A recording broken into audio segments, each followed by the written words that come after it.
Buenas noches, estimados participantes del curso de Electrotecnia 2. Una grata bienvenida a todos y vamos al inicio de la segunda clase eh, sobre generadores de corriente continua, corriente directa, y la actividad se va a referir a el modo de excitación de los generadores. Si ya han consultado el libro, ¿no? El texto del curso, ahí está toda la explicación acerca de los generadores, inclusive parte de construcción, un poco fastidioso, pero está la información muy general, ¿no? No requiere de un conocimiento de física complicado, complejo, ni la matemática tampoco. Sí, el texto de Ramper es bastante sencillo. Bueno, entonces, sin más preámbulo, vamos a dar inicio a qué podemos hacer. Eh, Recordemos que el generador tiene varias partes, ¿no? Entonces ya hemos discutido, se ha discutido un poco eh, el aspecto de la armadura, que, que comúnmente se llama inducido, ¿sí? Y él tiene unos polos o unos imanes que podemos llamar permanentes, pero no todos los generadores tienen imanes permanentes. Es decir, generadores con imanes permanentes son generadores de poca escala, o sea, pequeños, que puedan generar menos de 50 vatios, ¿sí? Y son generadores que son utilizados en los servomecanismos, en- en situaciones que no requieren de alta potencia, ¿no? Entonces, los generadores un poco más grandes, ¿sí? Uno utiliza el efecto de electroimán, ¿sí? Uno va a tener entonces un, un electroimán porque tiene un arrollado conjunto de espiras con las cuales uno hace pasar una corriente. Y ya sabemos que la corriente eléctrica por la ley de Ampère genera un campo magnético. Entonces, tenemos una forma de obtener ese campo magnético que es vital, ¿sí? Para la producción de la tensión y la corriente en el generador. Entonces, hay varias formas de hacer esa excitación, comúnmente se le llama eh, una excitación, ¿sí? Que es, en otras palabras, construir un electroimán.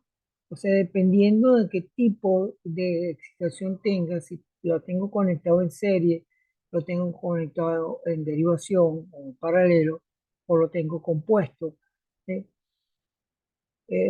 Yo voy a tener unas características muy específicas sobre el arrollado, el arrollamiento, o sea, tanto el número de espiras como el calibre del espesor del cobre. Entonces, aquí le preparé algunos problemas que tienen que ver con excitación en paralelo. La excitación en paralelo o el chum, ¿eh? Entonces, en la figura que estamos observando ahorita, tengo, esta es la manera como vamos a representar la armadura, ¿no? Y en paralelo a la armadura tengo las bobinas, que aquí tenemos el bobinado, y puede existir una resistencia o un reostato variable, un reostato que es una resistencia variable, para controlar la tensión. Entonces, esta es una manera de obtener la excitación, digamos, en un generador con un conjunto de bobinas. Esas bobinas, esos alambres, tienen una determinada característica con respecto al calibre, más gruesa, menos gruesa, porque va a depender de la cantidad de corriente que se utilice, ¿no? O sea, la cantidad de corriente que yo requiera, porque fíjense bien, la fuerza electromotriz, ¿eh? Que es el fundamento, digamos, de obtener eh, esa tensión que tenía el simulador, pero el Zoom no lo comparte, no entiendo por qué lo comparte. De todas maneras, voy a hacer un intento de compartirlo, a ver si lo podemos discutir un poco. Bueno, entonces voy a tener una corriente que en ese tipo de excitación, esa corriente y esa resistencia se le llama resistencia de campo y una corriente de campo. Tengo una corriente de armadura con una resistencia de armadura, porque hay que escribir una resistencia porque es el alambre, el enrollado, el embobinado de la armadura, tiene una resistencia. Y finalmente tengo la carga, donde voy a conectar el generador. Bueno, este es el esquema, digamos, más general que encontré por aquí. El esquema más general. Bueno, vamos a ver aquí un poquito y están apareciendo los participantes. Entonces, porque la idea es tratar de explicar algunos problemas, porque ustedes ven cómo se desenvuelve uno en la resolución de máquinas eléctricas, en este caso que estamos estudiando generadores y posteriormente en el otro corte los motores. Entonces, ya sabemos cómo vamos a estar conectados. El circuito de campo que se llama, que es la bobina, y en paralelo con la armadura o el inducido. Entonces, recordemos que aquí tengo también una resistencia, que la vamos a ver en un ratito, y tengo una corriente que la vamos a llamar ISUA, ¿no? Que es la corriente de armadura. Entonces, el problema me dice si un generador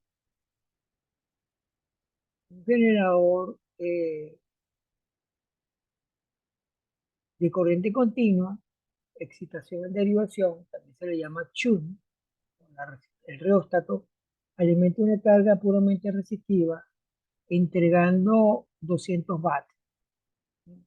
La resistencia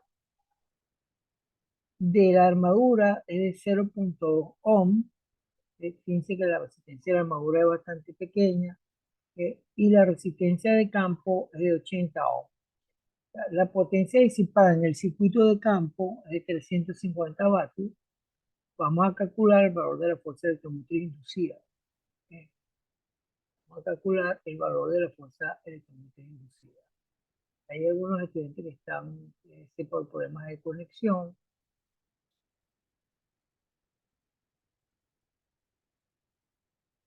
Y vamos a admitir a todos, pero yo no sé por qué siempre me están preguntando. Bueno, ahí estamos. Entonces voy a bajar un poquito para ver. Fíjense, voy a otra vez a resumir rapidito lo que es el problema. Es un generador que de excitación en derivación alimenta una carga, el generador lo conecta a una carga solamente resistiva y le entrega 200 vatios de potencia. La resistencia de la armadura es de 0,2, la resistencia de campo es de 80 ohms y la potencia disipada en el circuito de campo es de 350 vatios. Entonces yo voy a calcular la fuerza electromotriz inducida. ¿Eh? Que si vamos aquí al dibujito, la fuerza electromotriz que hay acá, que eso es lo que voy a hacer. Tengo resistencia de campo, resistencia de armadura y voy a calcular esta fuerza electromotriz. Yo hice un circuito equivalente más sencillo que este, que lo hice con el simulador online. Eh, este, estos 200 miliohms son 0,2 ohms. ¿Okay? Esta es la resistencia de campo esta batería que está acá es el generador, que es el que tengo que calcular el voltaje. Y esta es la resistencia de la armadura, que son 0,2 ohms. En el software me colocó 200 miliohms. Esta resistencia yo la desconozco, pero no pude quitar esto porque este software hay que colocar los valores, ¿no? Entonces, pero es un esquema, este es un esquema, digamos, básico, el más elemental, donde yo tengo la resistencia de campo, el circuito de campo, la resistencia, lo que es la resistencia, se coloca una resistencia y una bobina para representar el efecto inductivo, ¿sí? En paralelo con la armadura. Todo esto representa el circuito de armadura. Aquí hay una corriente que vamos a llamar que está, una corriente que entra a este nodo, ¿ok? Y esta corriente de la armadura, aquí hay una corriente que va al circuito de campo y hay otra corriente que es la corriente de la línea o la corriente que va a la carga. Eso es más o menos el esquema general del circuito. Eh, Estaba haciéndolo en Multisim, pero bueno, esto quita tiempo, entonces eh, lo hice lo más rápido posible fue con el simulador de circuito. Bien, entonces fíjense, vamos a analizar el problema. Bien, vamos a analizar, ya tenemos la visión teórica que ya la han leído en el capítulo del texto de Granberg, y ahora vamos a ver cómo hemos comprendido esa lectura y ponerla en práctica en el análisis. Entonces, como yo tengo la corriente, perdón, tengo la resistencia de campo, que, repito, es un circuito que lo estoy colocando, es un circuito que lo estoy colocando paralelo a la armadura, que es el que le va a dar la alimentación de flujo de campo magnético. ¿Ok? Porque tengo una serie de bobinas, hago pasar una corriente, ¿ok? Y esa corriente genera un campo magnético. Entonces voy a tener un campo magnético con remanente que es el que me va que lo necesito para poder entonces eh, en la armadura, cuando rote, cortar esa línea de campo magnético y obtener una fuerza electromotriz en este extremo. Eso, eso es simplemente utilizar la ley de Faraday, ¿sí? Utilizar la ley de Faraday, que es el fundamento básico de lo que es un generador, ¿ok?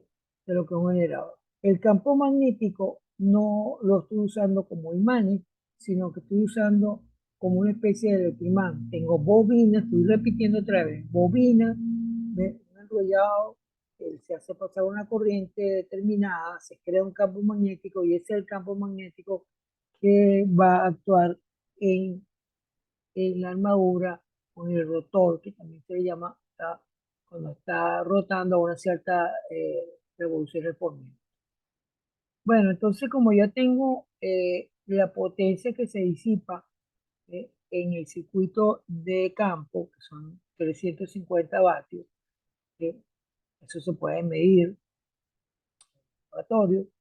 Entonces tengo que, esta es la expresión de potencia, esta es la expresión de potencia, un momento que esto que tenemos acá, de la expresión de potencia, acuérdense que la potencia es el voltaje por la corriente, y eso está eh, demostrado en el primer video que se colocó de corriente alterna. No sé si ya lo llegaron a ver, pero ahí hay un anexo de potencia lo coloqué porque es interesante manejar todos estos términos eh, en las máquinas. Entonces, la potencia usando la ley de Ohm, obtengo esta expresión que es lo que se llama efecto Joules, que es la potencia que se genera por calentamiento o por pérdida, decirlo de esa manera. Esto lo vamos a discutir en unos minutos. Entonces, yo de aquí calculo la corriente de campo. La corriente de campo sería la raíz de P sobre RF. Esta es la potencia que se disipa en el circuito de campo entre su resistencia y eso me da 2 amperios, 2,091 amperios. ¿Okay? Ahora bien, como yo tengo el circuito en paralelo, obviamente, ¿ok? y ya tengo la corriente de campo y tengo su resistencia, este voltaje que hay entre estos dos puntos es el mismo que hay aquí y es el mismo que está aquí, porque están conectados en paralelo o en derivación. Entonces, yo me ayudo con esa propiedad de los circuitos en paralelo y yo puedo entonces calcular la tensión, ¿ok?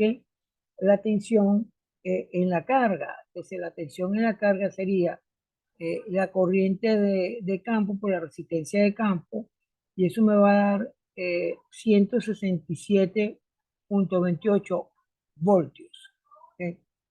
Fíjense, no puedo calcular la tensión con la corriente de armadura y la resistencia de armadura porque la desconozco. Como yo acabo de calcular la corriente de campo y ya tengo su resistencia, pues ese voltaje, repito, que está en el circuito de campo es el mismo voltaje que hay en la salida.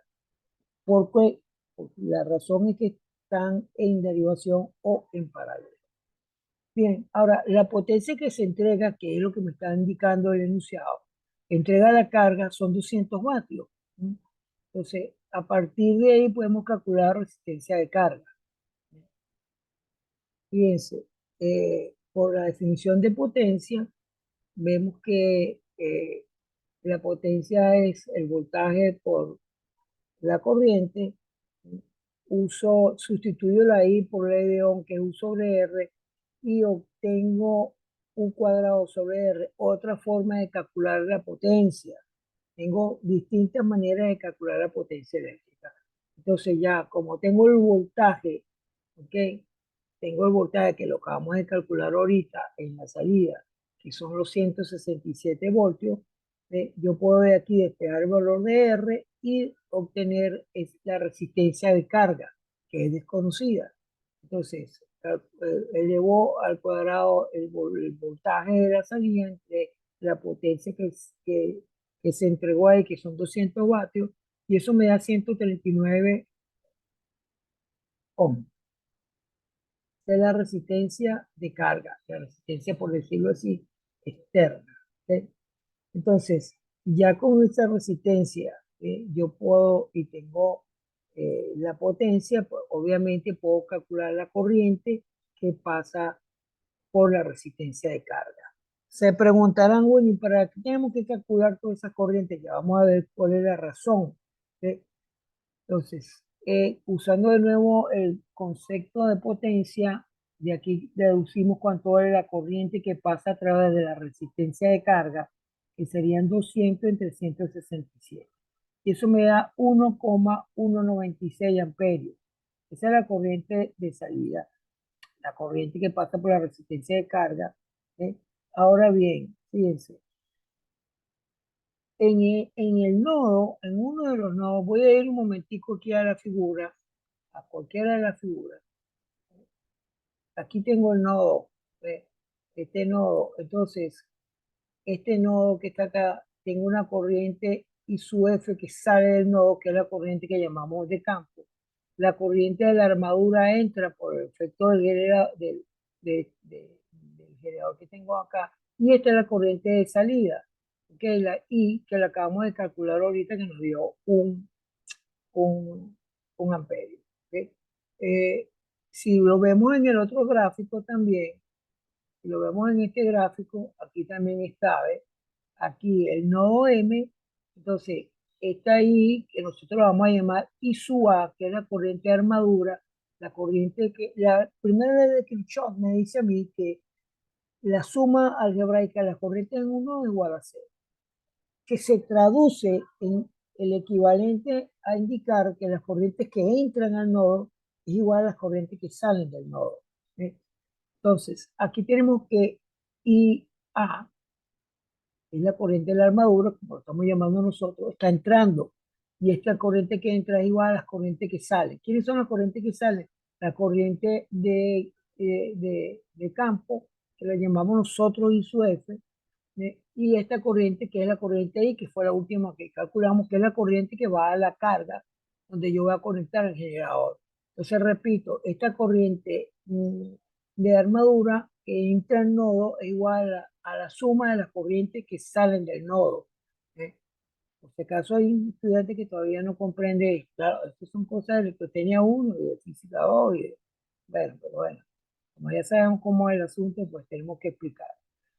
Bien, entonces, aquí tengo la expresión que acabamos ahorita de indicar. La corriente de armadura es la corriente que va a la línea de la carga más la corriente de campo. Entonces, esto sería 1,196 a la corriente de campo que me dio 2 amperios y eso me da 3,287 amperios. Entonces, este es 3 ¿ves? 3,287 amperios. La fuerza automotriz inducida en la armadura, ¿sí?, que es lo que nos mandan a calcular, viene dada por esta expresión que está en el libro, pero eso es muy sencillo comprender por la ley, la segunda ley de Kirchhoff. ¿Okay? La segunda ley de Kirchhoff. Este, eh, este voltaje eh, es el voltaje de la fuerza electromotriz que se va a inducir en la armadura. ¿Okay? Debe ser igual a la suma de las caídas de potencial que hay, que primero las caídas de potencial que hay en el circuito de armadura, que es la resistencia de la armadura, esa resistencia equivalente al bobinado que hay, con la corriente, más la tensión que hay de salida, ¿ok? ¿Ok? La tensión U. Entonces, bien, fíjense que si yo sumo, calculo U, que ya la calculé anteriormente, 167,28, y la corriente de la armadura por su resistencia. Fíjense que la resistencia de la armadura es extremadamente pequeña, es muy chica la resistencia de la armadura. Eh, eh, Tengo 167,94 voltios. Entonces veo que hay una eh, pequeña diferencia, pues, entre la tensión que hay de salida, que son 167,28 voltios, ¿ve? Y aquí me da 167,94 voltios en la armadura. Esta es la tensión que hay en la armadura, ¿okay?, en el circuito inductor, ¿ve? La fuerza electromotriz que se induce ahí. Bueno, la diferencia que hay es obvia porque hay una caída de potencial en la armadura. Es decir, la armadura, como ya ustedes saben, si se puede inductor, pues tienes unas barras de cobre, etcétera, los alambres que circulan, y todo eso representa una resistencia, que por supuesto es una resistencia baja para que la corriente pueda fluir bien, ¿verdad? Entonces, esa caída de tensión hace que el voltaje sea de, ligeramente menor en la salida, ¿ok? Entonces tengo un voltaje de la armadura y tengo el voltaje de la salida, que no son iguales. ¿Eh? Vuelvo y repito, que no son iguales por la sencilla razón de que tengo una caída de potencial en la armadura, en el circuito de armadura. Inclusive hay una caída de potencial también en las escobillas.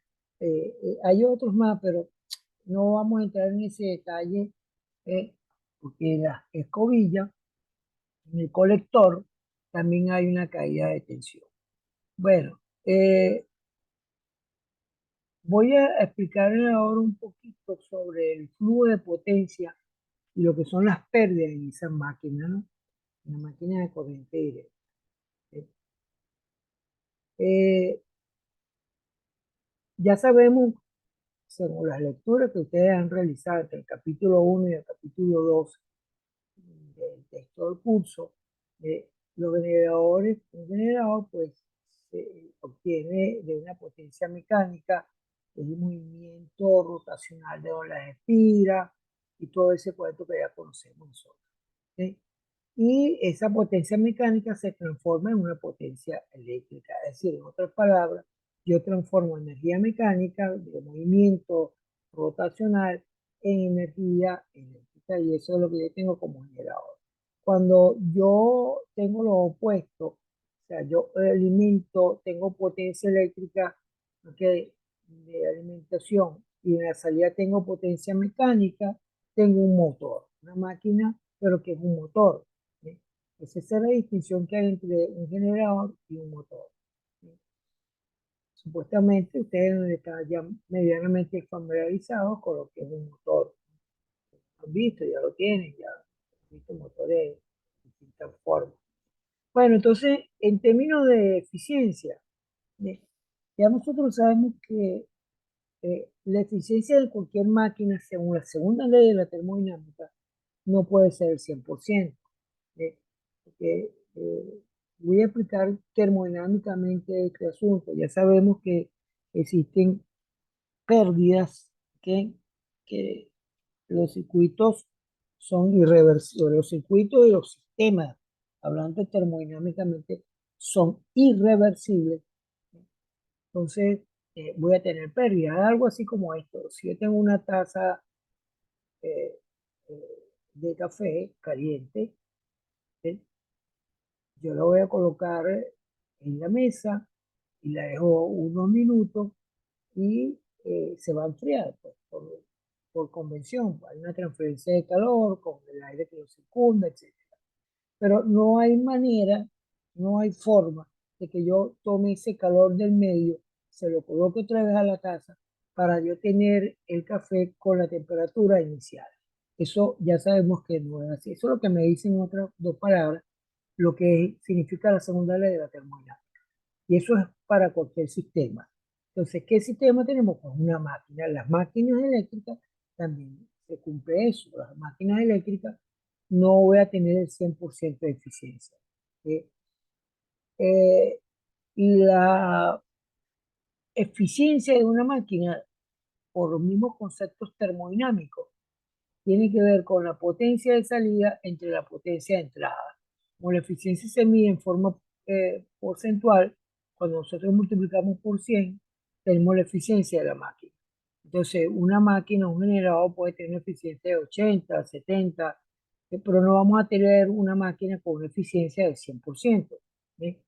Porque hay pérdidas. Entonces, esas pérdidas de que hay pérdidas eléctricas, hay pérdidas por fricción, o sea, pérdidas mecánicas, y otras pérdidas. Vamos a resumirla en lo que tenemos acá.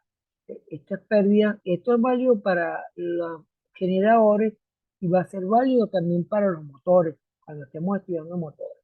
¿Sí? Entonces, las pérdidas eléctricas o pérdidas en cobre, ¿sí? ¿Por qué se le llama pérdidas en cobre? Las pérdidas eléctricas, ese es simplemente el efecto Joule que ya lo hemos utilizado ahí. El I cuadrado por R. ¿Sí?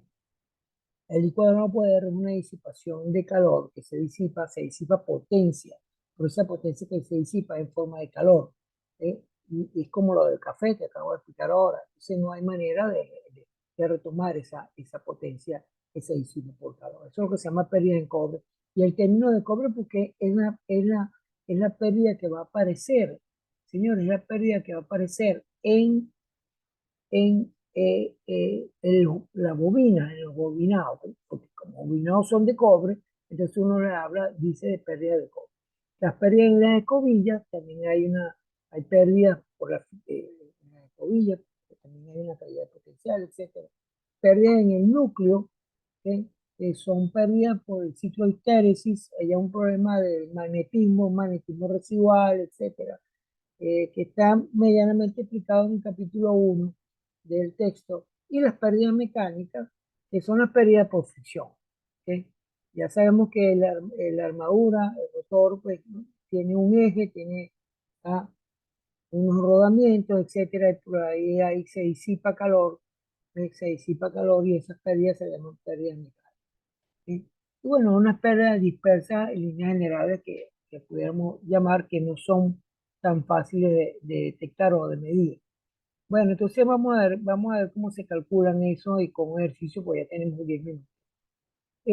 Las pérdidas en el inducido, o sea, las pérdidas en el inducido que la armadura es, que son las pérdidas de cobre, sería I cuadrado por R.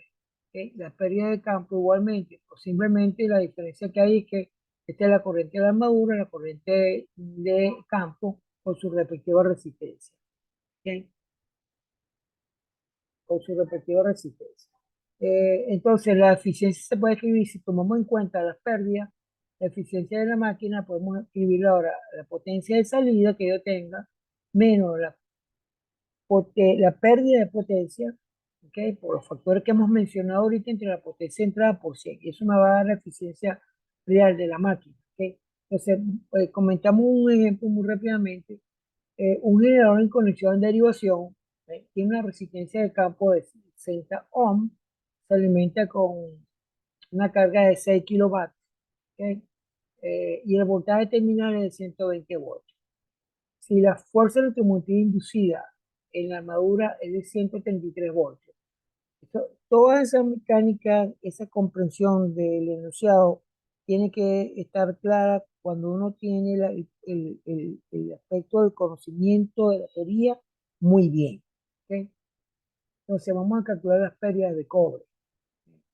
Las pérdidas de cobre. Las pérdidas de cobre son las pérdidas que hay en la armadura, en el circuito de armadura, y las pérdidas que hay en el circuito de campo o de excitación, pero como llamamos anteriormente, de excitación en paralelo.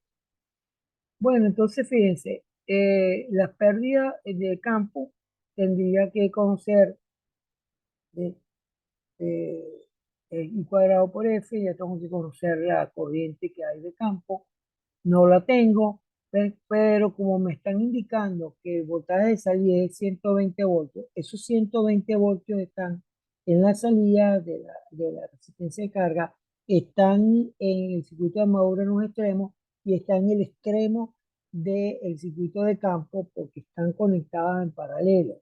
Entonces, yo divido simplemente 120 entre 60 y la corriente de campo me da 2 amperios. Entonces, ya las pérdidas de campo serían I cuadrado por la resistencia, eso me da 240 vatios. ¿Okay? Esas serían las pérdidas en el circuito de excitación que está conectado en paralelo. La corriente en la salida de la potencia de carga se puede obtener como, ya sabemos que P es igual a V por I, eh, y ahí se deduce cuánto vale la corriente de la salida, la I, que nosotros la estamos llamando I, que sería 6.000, porque son 6 kilovatios, que serían 6.000 vatios, entre 120, eso me da 50 amperios de una corriente relativamente alta. La corriente de la armadura se obtiene conociendo la corriente que entra en el nodo, que es igual a la corriente que sale. Eso lo expliqué ya anteriormente, ¿ok? En el nodo. Entonces, la corriente que entran es la corriente de la armadura y la corriente que sale del nodo es la corriente de campo y la corriente de la línea, ¿no? Que va a la carga. Entonces, de aquí uno deduce cuánto es la corriente de la armadura, que son 52 amperios. ¿Ok? Esos 52 amperios. Y calculo la resistencia, calculo la resistencia de la armadura para poder calcular las pérdidas, o sea, el cuadrado por R. Entonces, esta expresión que se deduce de la segunda ley de Kirchhoff, la suma algebraica de los voltajes igual a cero, que el voltaje de la línea es el voltaje de la fuerza electromotriz inducida en la armadura menos la caída de tensión, que es lo que vamos a explicar hace ratico, en la armadura. Por eso es que estos voltajes no son iguales. ¿Eh? Hay una ligera diferencia entre ellos por la caída de tensión en la armadura. ¿Okay? Fíjense que la corriente de la armadura es relativamente alta, son 52 amperios. ¿Okay? Entonces de aquí uno despeja el valor de RA de la armadura y eso me da 0.25. 0.25. Si ustedes revisan el libro, en el capítulo 2, de estas bobinas tienen baja resistencia, ¿ok? Tienen baja resistencia para tener una corriente relativamente alta y que el campo magnético o el flujo de campo magnético que sirve de excitación sea grande también. ¿Ok? Esa fuerza automotriz inducida depende del número de espiras y depende de esa corriente. ¿Ves? Entonces, por esa razón, En cambio, la corriente de perdón, la corriente de la armadura, es la corriente que es elevada. Eh, Creo que lo dije al revés. La corriente de campo es muy chiquita, ¿ok? Y es muy chiquita porque la resistencia de campo es más grande. Fíjense que ustedes cuando estén haciendo problemas se van a dar cuenta, la resistencia de campo es un poquito más grande que la resistencia de la armadura. Entonces, esto me va a dar, usando y cuadrado por R, esto me da 676 vatios, que sería la potencia disipada en la armadura. Las pérdidas de cobre del generador serían 916 vatios, casi un kilovatio de pérdida, sin tomar en consideración, sin tomar en consideración las pérdidas mecánicas, etcétera, etcétera. Entonces, bueno, con esto eh, terminamos porque ya quedan 2 minutos. Voy a ver si vamos a... Yo tenía eh, voy a dejar de compartir. Y tenemos aquí a la compañía de Yosimar, de Cosme, y no sé si habrá otro muchacho, creo que ya no hay más. Espera.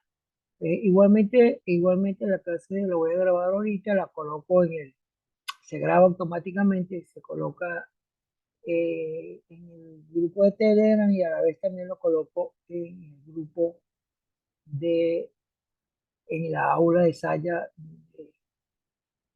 su respectivo video, pues.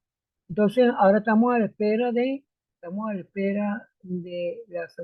la otra evaluación que tiene que ver con lo que hemos visto hoy, por eso que no lo había colocado, ¿sí?